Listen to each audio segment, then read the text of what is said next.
Well, hi and welcome to another adventure. This time I'm in a new adventure craft. So my new kayak, it's an inflatable one.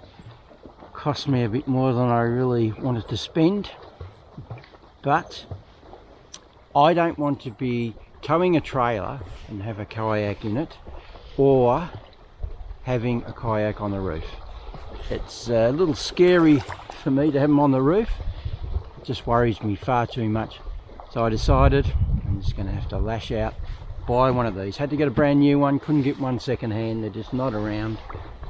The splashing you can hear in the background there is some young ladies swimming the length of this lake, which is Listerfield Lake, which isn't far away from where I live.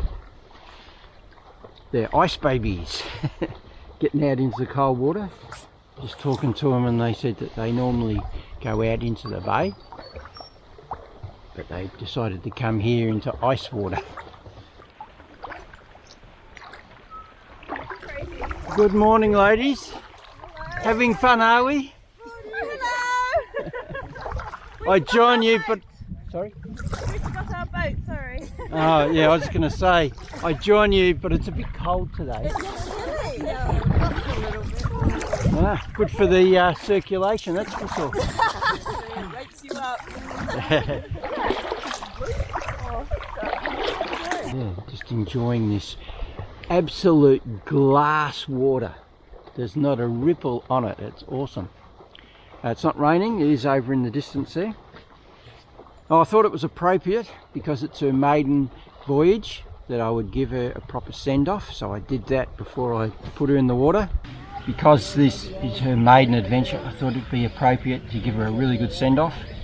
So I wish you a very long life and thousands of adventures, and I name you AAC, Agile Adventure Craft. Now that we've done the job with water, not appropriate to use wine and beer on material like this. Right, let's get her in and get this adventure started. I thought we'd have a little chat while I'm paddling along, having this new adventure with my new craft. Telling you what it's like, what my thoughts are so far. Also what's happening in my office at the minute, as far as anti-kindness go and other things. All the new toys that I've been buying. It's absolutely miserable now, it's drizzling like mad. And there's a bit of a breeze as well, probably getting on the mic. You can't use lavalier kit for that, unfortunately, in the water. I have made a bit of a bracket for the Osmo Action camera to go onto the canoe, velcroed it in. So I made it out of my favourite tool to use, and that is PVC piping. You heat it up with the heat gun that you use for stripping paint.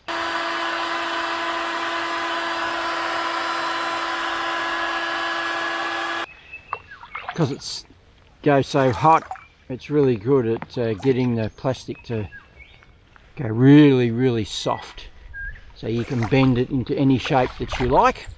And once it cools off, it hardens back to the way it was. So it's a fantastic tool to use, and it seems to be doing the job now.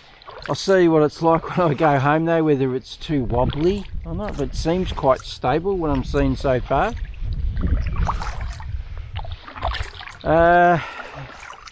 My vest, let's talk about that before I talk about the canoe, my opinion on it.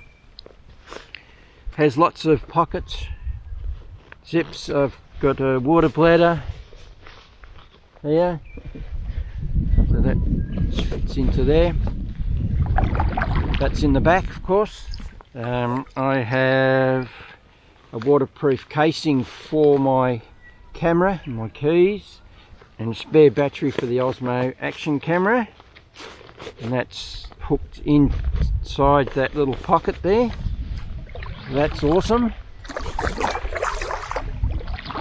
As far as the canoe, blowing it up, it's pretty quick and simple.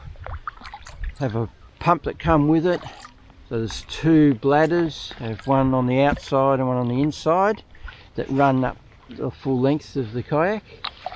They also have inflatable, what do you call this, I don't know, bumper on the top here. You have to do that by mouth. And then also down here we have one on either side for the decks, bladders. You pump them up by mouth. And also the seat that I'm sitting on right now, that's inflatable as well, and you do that by mouth. As far as the kayak goes in the water, now that I've been going for about, I don't know, half an hour or something. Yeah, very, very stable. Fairly hard to tip it. And on the videos that they have to promote this little craft, which is the Lagoon 1, they show it in the ocean and people getting in and out of it, and it's not tipping over as they're trying to get in, it's just staying rock solid. Now as far as the tracking goes, it does move a fair bit, but if you're not going hammer and tongs, it's not too bad. You can see it as I'm going, just nice and gently. Probably should have my hands out a bit wider, shouldn't I? You see that it does go from side to side a little bit, but you know, other canoes that I've gone in, the plastic tubs, you know, they do a similar thing. I guess the major problem is with taking photographs. So like I just, you know, try and get myself stopped. Try and stop, get down, get the camera out, try and get a shot of a bird on a reed. I might go past that really good position that I need to be in to take a good shot of that bird, you know, get a good composition of it. That's what we'd have to deal with, but that would be the same with any canoe as well. But yeah, photography, that's why I've bought this for, not just for the adventures of getting on the water and getting into places that you could never go to without you know, having a kayak. It's about taking photographs. So into the future, once I've worked out what I need for a waterproof kit for my R5C, taking it out on the water so I'm still safe with it. Yeah, that's going to be the challenge. Anyway, I'm signing off. Camera's overheating, so yeah, catch you later. Right, so what's happening in my office? Well, we're right at the start of breeding season. Any day now, it'll fire up. You see all the signs there now? We have the silver wattle has started to bloom, and that usually triggers off everything. The insects, then the birds start to think about breeding, time it well with the insects. And it's the same with Antechinus. So it's the dusky that I'm interested in the most at the minute. I bought a new toy that I have talked about already, and that is the DJI Ronin gimbal, the Mini 3 for my R5C. It's challenging. You should always think about that when you buy a gimbal. They are a whole new genre to learn. They make it look easy on YouTube, these guys running around the place to keep things stable. It really a lot of learning to be able to do that properly. But for me, it's about the filming the male duskies just before breeding season starts for them. You'll see them come onto the trails. And being handheld just wasn't good enough for me with the R5C. I wanted something a bit more stable. And using the gimbal where you can use a joystick to move the camera around as well, that was just something, yeah, I ideally wanted. So I've been practicing a little bit with that. I did have a young male a couple of weeks ago out on the trail. So I've managed to get a little bit of footage of him, a bit of practice, see how I need to use it. Yeah. Well, welcome to my office for the second part of this video. Unfortunately, I stuffed up. We should have been doing the whole video out on the water. But after that last little clip, the battery ran out on the Osmo Action camera. I put the second battery that I took as a backup. That was flat. I don't know how, because in the box that we put it into after we've charged them, it has indicators on which side to put it on. So if it's flat, you put it around that way with the electrical connectors on that part, so you know that it's flat. Or vice versa, when it's full you go to the other side where it says full. Well, it was on full, so I don't know what's happened there. Maybe it's drained over time. I haven't used it for quite a while and it's just drained. I don't know, but every now and then this battery issue pops its little ugly head up. You be vigilant and make sure all your batteries are charged all the time, and then all of a sudden, yeah, failure. Somehow things just don't work out. And I'm not the only one this happens to. It happens to a lot of professionals. I've been hearing about this from them, and also semi-professionals. Yeah, we all do it. Doesn't matter whether you're an amateur or not. Everyone fails at it eventually. Anyway, we're in my office. We're going to finish off with it. I'm not feeling very well, and I wasn't this morning when I started this video. I got a man cold coming on pretty heavy. So I'm dizzy, yeah, and all the rest that goes with a man cold. Don't feel very well at all.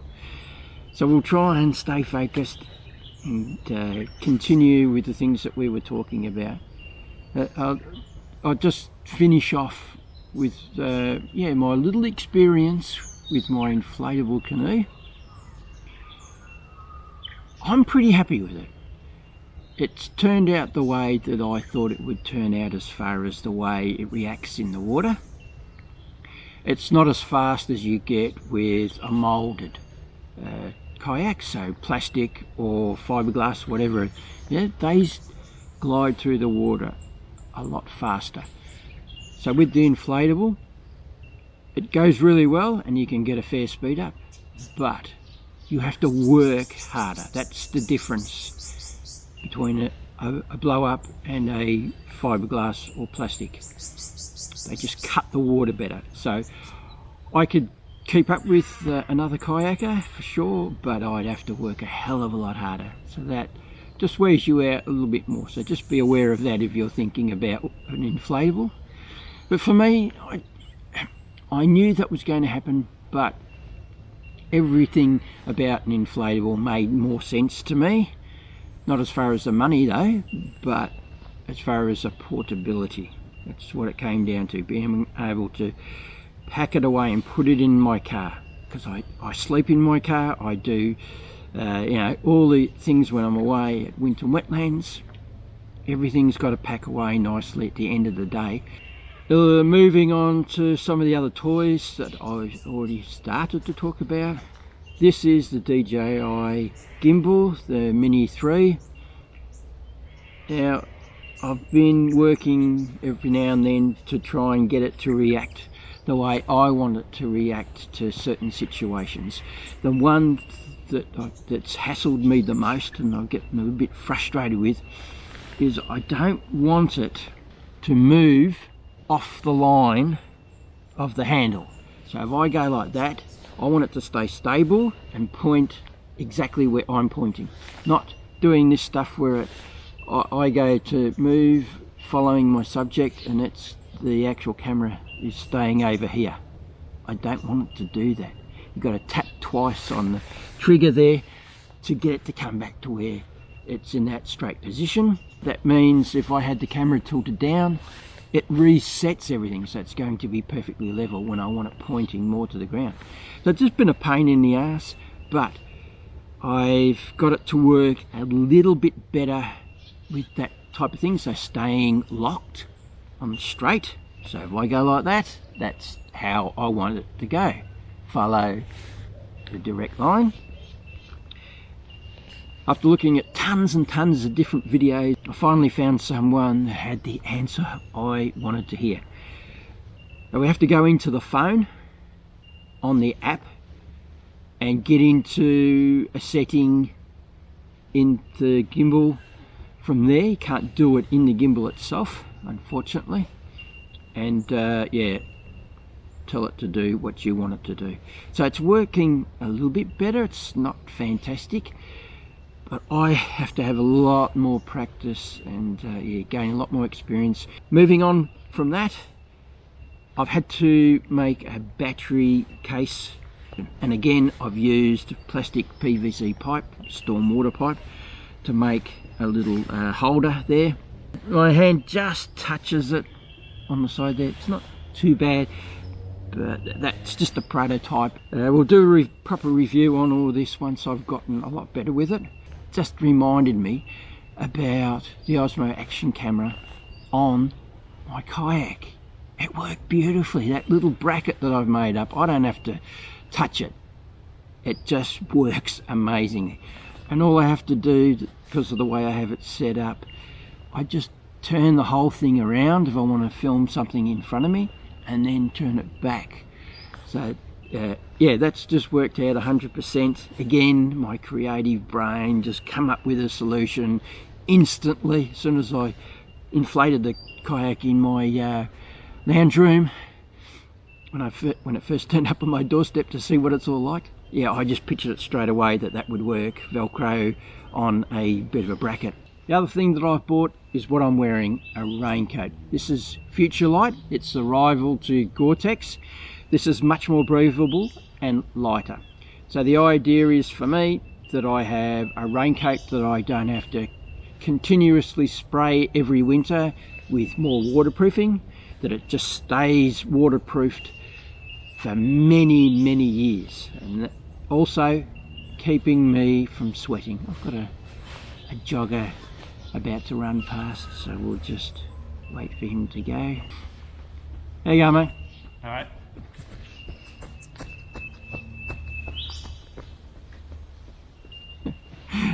There you go. Always get interrupted out here when I'm sitting right on the track. Going on hikes, you get days like I've got today where it rains for half an hour and then stops. You get the sun come out, you start to warm up a little bit, but within 10-15 minutes, maybe even a little longer, the rain and the cold comes back again.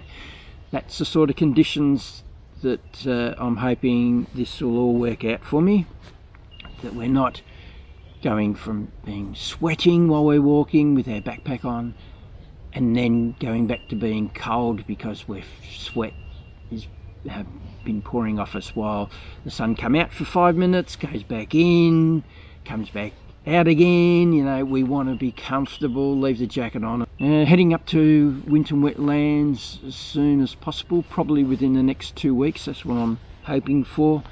Get back up there and do a little bit of studying on the yellow-footed antechinus again. Get the canoe out in the water. That'll be in my downtime as well. So that lunchtime period, I'll be out in the canoe having a bit of an adventure. Try and get some photographs if we can.